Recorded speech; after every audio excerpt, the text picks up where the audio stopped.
Hello and welcome to this tutorial. In this tutorial I will show you how you can use your app as a web app. Click on the Releases section in the App Designer. To use web apps, you must have at least a subscription to the Gold plan. In the subscription area you can choose and book your plan.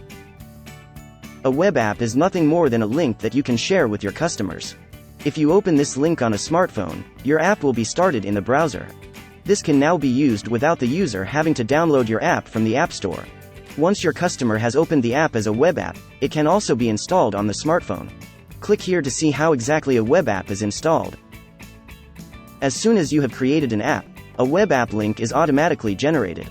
You can share this link with your customers, send it by email or scan this QR code.